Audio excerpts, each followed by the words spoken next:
یہ مطلب نہیں، وہ مطلب بھی ہو سکتا ہے. تو اب آپ مجھے ایک بات بتاؤ کہ ایک شخص ایک دعویٰ کر رہا ہے، اس دعوے پر اس کے پاس گواہ کثرت سے بھی ہیں اور ان گواہوں کے بیان کا دوسرا مطلب نکلتا بھی نہیں ہے، جبکہ دوسرا شخص دعویٰ کر رہا ہے اس کے پاس اس کے گواہ بھی کم ہیں اور گواہوں کے جو بیان دے رہے ہیں نا اس کا بھی مفہوم واضح نہیں ہے. تو جج کس کی گواہی کو لے گا؟ پہلے والے کی لے گا. یار یہ بیان بھی کلیئر ہے 2 اور 2 4 کی طرح، اور گواہ بھی اتنے زیادہ ہیں کہ ان کا جھوٹ ممکن ہی نہیں ہے کہ جھوٹ بولا ہو انہوں نے. تو قرآن مجید سے یہ بات کہ ہر نماز کا اپنا ٹائم ہے اور اپنے ٹائم پر پڑھنا واجب ہے، اتنی ساری قرآن کی آیتیں ہیں کہ یہ آیتیں قطعی الثبوت بھی ہیں. ایک تو قرآن کی ایک آیت بھی کافی ہے، لیکن اتنی ساری آیتیں اور ان کا مفہوم میں 2 رائے نہیں ہو سکتی. وہ کون سی آیتیں ہیں؟ سب سے پہلی آیت تو یہ، قرآن میدان جنگ میں نماز پڑھنے کا طریقہ بتاتا ہے کہ اگر تم خوف کی حالت میں ہو، فرجالن او رکبانا، تو نماز چھوڑنے کی اجازت نہیں ہے. تم پیدل نماز پڑھو یا سواری پر سوار ہو کے نماز پڑھو. اے اللہ، میدان جنگ تو اکثر سفروں میں لگا کرتا تھا نا. اے اللہ، سفر بھی ہے، میدان جنگ بھی ہے، تو کہہ رہے نماز کا ٹائم نہیں مل رہا تو کوئی بات نہیں، گھوڑے پر سوار ہو کے ہی پڑھ لو. تو یہ تو بڑی ٹینشن والا کام ہے، ڈیلے کر دیتے ہیں اس کو. ہم ظہر کو لے جائیں گے مغرب سے تھوڑی دیر پہلے، ظہر اثر پڑھیں گے اور آدھے گھنٹے بعد یا 20 منٹ بعد کیا ہو جائے گی؟ مغرب عشاء. جیسے کہ ایک نیا فتویٰ آیا مارکیٹ میں، رہیں گے مزے سے، پھر سارا دن لڑتے رہیں گے. اللہ نے اگلی آیت میں جواب دیا، ان الصلاۃ کانت علی المؤمنین کتابا موقوتا.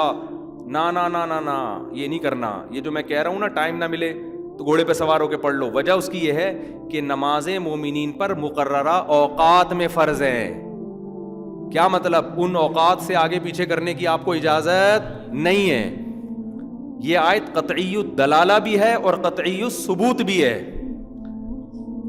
اس کے علاوہ جہاں اہل جنت کا قرآن تذکرہ کرتا ہے وہاں قرآن لازمی یہ کہتا ہے والذین هم علی صلواتہم یحافظون، یہ لوگ اپنی نمازوں کی حفاظت کرتے ہیں.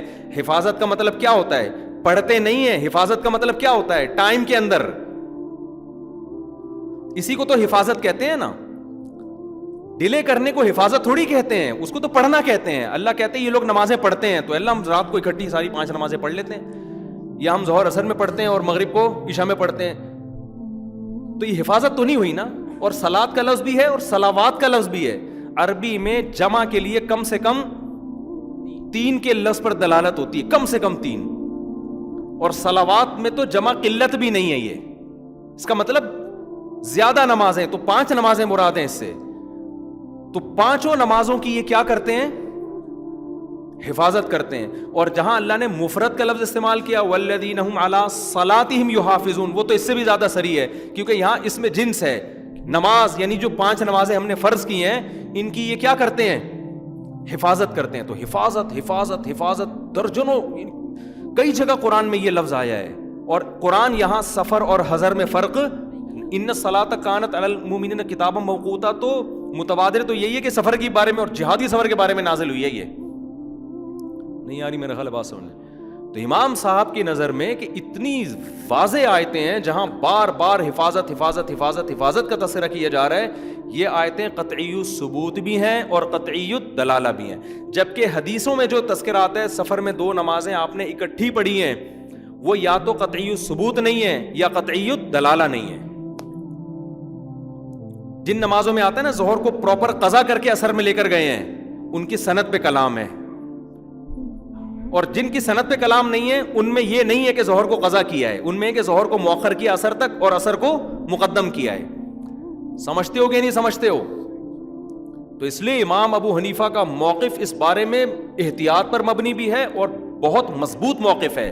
یہی وجہ ہے کہ امام ابو حنیفہ کے جو 2 شاگرد ہیں نا، امام ابو یوسف اور امام محمد، انہوں نے بہت سے مسائل میں امام حنیفہ سے اختلاف کیا ہے. مجتہد تھے وہ بھی.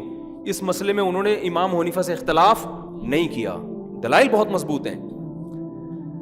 نہیں آ رہی میرا خیال ہے بات سمجھ میں. دوسری بات یہ کہ حج میں ہم کیا کرتے ہیں، مینا میں 2 نمازیں ایک ساتھ پڑھتے ہیں کیونکہ وہاں قطعی الدلالہ بھی ہے اور قطعی الثبوت بھی ہے. کیونکہ حج کو کوئی ایک صحابی تو بیان نہیں کر رہا نا، ہزاروں صحابہ نے حج پہ دیکھا. تو جس سے بھی نقل ہے یہی ہے کہ آپ صلی اللہ علیہ وسلم نے مزدلفہ میں عرفات میں مغرب کو قضا کی آپ نے, اور یعنی عرفات میں آپ نے ظہر اثر ملا کے پڑھی ہے. تو اس کے تو بیانات اتنے ہیں کہ, اور حج کا ویسے بھی شریعت ہی سے یہ بات ثابت ہے کہ حج کے سارے ارکان ہی خلاف قیاس ہیں. تو وہاں اس کے ہم قائل ہیں کہ وہاں ظہر اثر اکٹھی پڑھی جائے گی, اور یہی اس کی دلیل ہے. دیکھو حج کی بھی کبھی تو سفر تھا نا نبی صلی اللہ علیہ وسلم کا, مدینہ سے چلے, کتنا لمبا مہینوں کا سفر تھا وہ, مکہ آئے اور حج کر کے گئے. راستے میں کہیں بھی آپ صلی اللہ علیہ وسلم نے 2 نمازیں اکٹھی پڑھی ہوتی تو صحابہ بیان کرتے نا اس کو اس طرح سے اکٹھی کہ بالکل واضح ہوتا کہ ظہر کو عصر میں یا عصر کو ظہر میں یا مغرب اور عشاء کو بالکل ملا کے. کہیں تو بیان ہوتا نا, بیان کہاں کیا جا رہا ہے؟ صرف مزدلفہ میں اور عرفات میں. سمجھتے ہو کہ نہیں سمجھتے؟ تو یہ تو میں نے بیسک خلاصہ بیان کیا ہے, اور بعض صحابہ سے یہ ثابت بھی ہے. عبداللہ بن عمر سے صحیح سند کے ساتھ ثابت ہے کہ سفر میں تھے تو ان کو جلدی تھی, تو انہوں نے کیا کیا, مغرب کو مؤخر کیا. جب شفق غائب ہونے کا ٹائم آیا نا, اس سے پہلے مغرب پڑھ کے تھوڑا سا اسٹے کیا اور پھر فوراً عشاء پڑھی. سمجھتے ہو کہ نہیں سمجھتے؟ تو اور ایک اور بات, بعض دفعہ ایک عقلی دلیل بھی دلیل ہوتی ہے. اصل تو قرآن و سنت کے دلائل ہیں, لیکن ایک عقلی بھی دلیل ہے. عقلی دلیل یہ ہے کہ اسلام نے سفر میں 4 رکعت کی 2 پڑھنے کی آپ کو رخصت دی ہے. یہ اسی وجہ سے دی ہے کہ نماز قضا نہ ہو. یہ سفر کی وجہ سے حرج ہوتا ہے نا, تو 4 کی کتنی کر دیں؟ 2 کر دیں. تو یہ حکمت ہے ہی اس لیے کہ یہ 2 کو بچاؤ. اگر قضا ہی کرنا ہوتا تو پھر ظاہر یہی ہے کہ پھر 4 کی 2 کرنے کی اجازت نہ ہوتی. یہ رخصت دی اسی وجہ سے گئی ہے تاکہ نماز کی کیا ہو جائے, حفاظت ہو جائے. کوئی یہ نہ کہہ سکے جی میں سفر میں اتنی ٹینشن میں کیسے نماز پڑھتا. اللہ نے کہا کوئی بات نہیں, آدھی معاف کر دی میں نے, ٹھیک ہے نا, 2 پڑھ لے تو اس لیے پھر بھی ہم تو دوسرے مجتہدین کا بھی احترام کرتے ہیں. ہم کہتے ہیں امام شافعی بھی برحق ہیں, لیکن بات یہ ہے کہ ہمارے جو مخالف لوگ ہیں نا, وہ سمجھتے ہیں دلیل اور قرآن و سنت صرف انہی کو آتا ہے, باقی جو آدھی امت جو امام ابو حنیفہ کو فالو کرتی آئی ہے, پہلے تو آدھی سے بھی زیادہ لوگ فالو کرتے تھے, اب 50% ہو گئے ہیں, تو یہ سارے کیا کر رہے ہیں؟ یہ معاذ اللہ یہ قرآن و سنت کے علاوہ کسی اور چیز پر عمل کر رہے ہیں. سمجھتے ہو کہ نہیں سمجھتے؟ تو احتیاط پر مبنی ہے. نماز کے بارے میں تو ویسے بھی احتیاط کا قول لینا چاہیے. اور آج کل کے سفر تو ویسے ہی اتنے آسان ہو گئے ہیں, اس میں تو شرم آ رہی ہوتی ہے اکٹھی کرتے ہوئے نمازوں کو, کیونکہ جو ائمت 2 نمازیں اکٹھے کرنے کے قائل بھی ہیں نا, وہ بھی اس کے ثواب ہونے کے قائل نہیں ہیں. وہ اس کے قائل ہیں کہ بہتر یہی ہے کہ 2 نمازیں اکٹھی نہ پڑھو. جبکہ ہم نے اپنے اہل حدیث بھائیوں کو دیکھا ہے عام طور پہ سفر میں ہمیشہ 2 نمازیں اکٹھی پڑھ رہے ہوں گے وہ, حالانکہ اس کا کوئی بھی قائل نہیں ہے. علامہ ابن قیم رحمۃ اللہ بھی یہ لکھتے ہیں, شیخ صالح العثیمین کا بھی یہ فتویٰ ہے کہ جو 2 نمازیں اکٹھی کرنے کا جو قول ہے نا, اس میں عزیمت نہیں ہے, یہ رخصت ہے. کیونکہ نبی صلی اللہ علیہ وسلم سے احیاناً یہ بات ثابت ہے. عام معمول آپ صلی اللہ علیہ وسلم کا ہر نماز اپنے وقت پر پڑھنے کا ہی تھا, سفر ہو یا حضر ہو.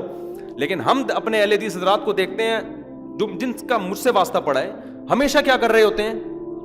اکٹھی پڑھ رہے ہوتے ہیں. تو یہ کون سا, یہ بھی تو احتیاط کے بھی خلاف ہے, اور سنت جس کو آپ سنت کہتے ہیں اس کے بھی خلاف ہے. یہ سمجھتے ہو کہ نہیں سمجھتے؟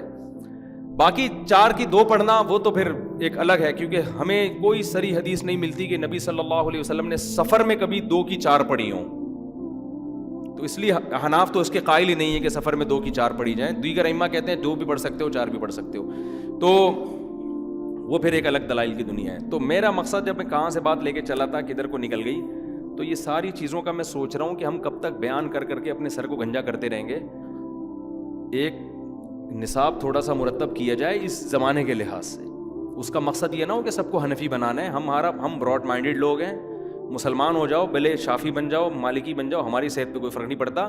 لیکن ہم فقہا کا طریقہ استدلال ضرور سکھائیں گے, تاکہ کوئی بھی مذہب طریقہ استدلال کے فقہا میں اختلاف ہوتا کیوں ہے, کن بیسس پر ہوتا ہے, تو وہ بیسس ہم انشاءاللہ ضرور کوشش کریں گے لوگوں کو بتائی جائیں, تاکہ کوئی بھی مذہب کے نام پہ منجن بیچنے کے لیے آ کے فقہا سے بدگمان کرے کہ امام مالک تو ہاتھ چھوڑ کے نماز پڑھتے تھے جبکہ حدیث میں ہاتھ باندھنے کا ذکر ہے, امام حنیفہ تو رفع الیدین کے قائل نہیں ہے جبکہ حدیث میں رفع الیدین کا تذکرہ ہے, اور جناب امام شافعی رحمۃ اللہ علیہ تو قنوت نازلہ کے قائل ہیں فجر میں جبکہ حدیث میں تو آتا ہے کہ وہ منسوخ ہے. تو یہ موٹے موٹے جو فقہا کے اصول ہیں نا, تاکہ لوگ بدگمان نہ ہوں فقہا سے, ان کو پتا ہو کہ بھائی سب کے اپنے اپنے دلائل ہوتے ہیں, جو جس کو بھی فالو کرے گا وہ قرآن و سنت ہی کو فالو کرے گا.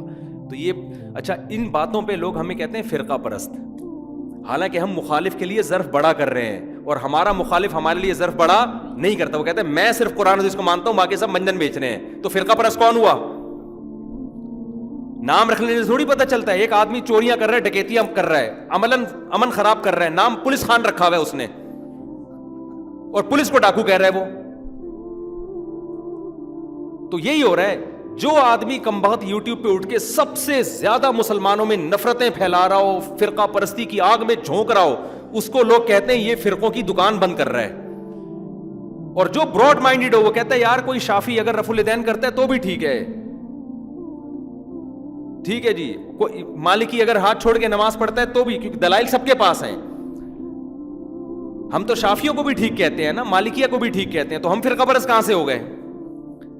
تو ان کو لوگ کیا کہتے ہیں, یہ اپنے فرقوں کی دکان چلا رہے ہیں. تبھی آپ دیکھ لیں یہ جو فرقوں کے خلاف چل رہے ہیں نا, یعنی جو دعویٰ یہ کر رہے ہیں کہ ہم فرقوں کی دکان بند کر رہے ہیں, ان کو دنیا میں کوئی نہیں لفٹ کراتا.